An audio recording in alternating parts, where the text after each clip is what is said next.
अपने वक्ष पर अत्यंत सुदृढ़ अभेद्य फौलादी कवच धारण कर रखा हो तो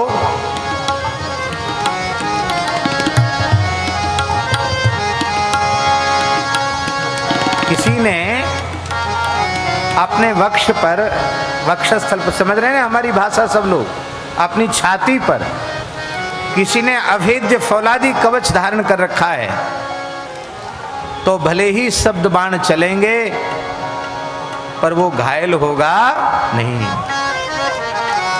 आशा क्या हुआ भैया, गुरुजनों के शब्द रूपी बाण से घायल होकर यदि सदा सर्वदा के लिए मोह निद्रा से जागृत होना चाहते हो तो सत्संग में आओ, पर अहंकार के अभेद्य कवच को बाहर फेंक करके तब आओ। ये छाती खोल के आओ।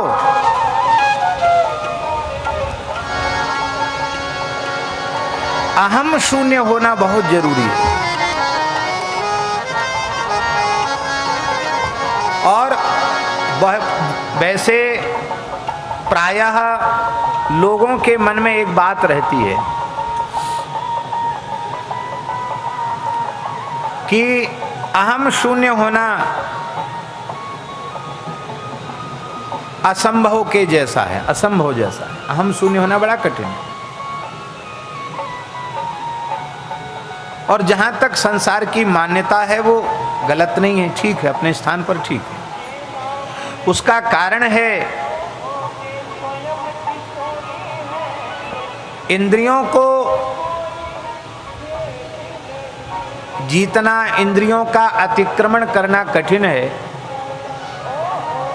उससे भी कठिन मन का अतिक्रमण करना है। मन को जीतना, मन के ऊपर उठना उससे भी कठिन है, क्योंकि इंद्रियों से सूक्ष्म मन है और मन से भी सूक्ष्म बुद्धि है, बुद्धि से भी सूक्ष्म चित्त है और चित्त से भी सूक्ष्म अहंकार है।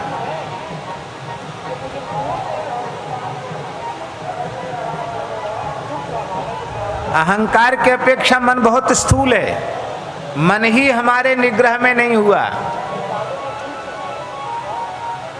क्या हम मन से ऊपर उठ पाए? मन से ऊपर उठ जाए, बुद्धि से ऊपर उठना और कठिन है। बुद्धि कहते किसको हैं? जो मन के नकेल डाल के रखे, हमेशा मन को नचाती रहे, उसी का नाम बुद्धि है। हम बुद्धि से भी ऊपर नहीं उठ पाए हैं। बुद्धि को भी विचार की सामर्थ्य जो देने वाली शक्ति है वो है चित्त। जो बुद्धि को भी चैतन्यता दे रहा है वो है चित्त। वो बुद्धि से सूक्ष्म है और चित्त से भी सूक्ष्म अहम है। परम श्रद्धेय स्वामी श्री राम सुखदास जी महाराज ने एक बात बहुत अच्छी कही। एक बार ऋषिकेश में उनके कक्ष में ही दास बैठा था तो उन्होंने एक बड़ी प्यारी बात कही। उन्होंने कहा, ज्ञान मार्ग और भक्ति मार्ग में भेद नहीं है। इसलिए भेद नहीं है कि ज्ञान मार्गी साधक जिस चरम लक्ष्य को प्राप्त करता है, भक्ति मार्गी साधक भी उसी चरम लक्ष्य को प्राप्त करता है।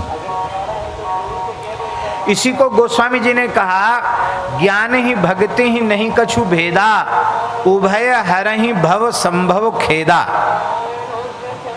दोनों ही संसार के दुख को सर्वथा निर्मूल करने वाले।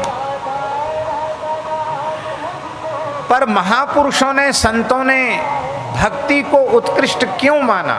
स्वामी जी के वचन हैं। बोले, भक्ति मार्ग में सर्वथा अहम शून्य होने की बात नहीं है, पर ज्ञान मार्ग में तो उस अवस्था पे पहुंचेगा ही तब जब अहम से ऊपर, अहम का अतिक्रमण कर जाएगा।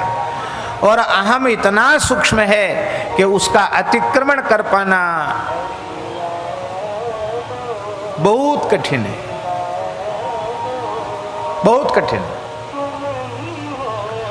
इस अहंकार रूपी प्रकृति के अतिक्रमण में कई बार ज्ञान मार्ग के साधकों को कई जन्म लग जाते हैं, तब जाकर वे उस अवस्था पर पहुंचते हैं। कई जन्म।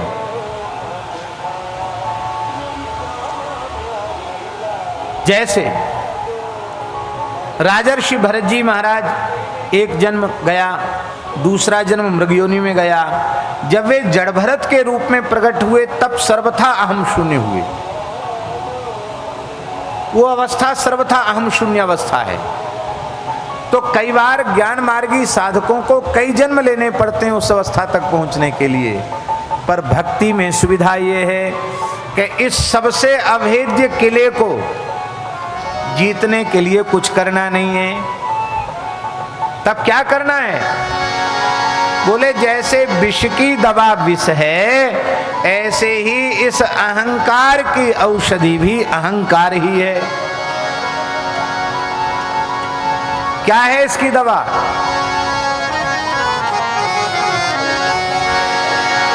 आहा हा। यह अभिमान जाई जनी भोरे, यह अभिमान जाई जनी भोरे, मैं सेवक रघुपति पति मोरे, मैं सेवक रघुपति पति मोरे। ज्ञानियों में अग्रगण्य हनुमान जी महाराज लंका में जाकर कहते हैं, दासोहम कौशलेन्द्रस्य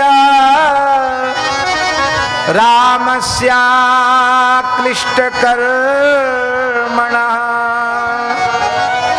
हनुमान शत्रुसैन्यानां निहंता मारुतात्मजः। यह है अहम, मैं भगवान का हूं और भगवान मेरे हैं। इस अहम मम को स्वीकार कर ले तो चित्त शुद्ध हो जाए।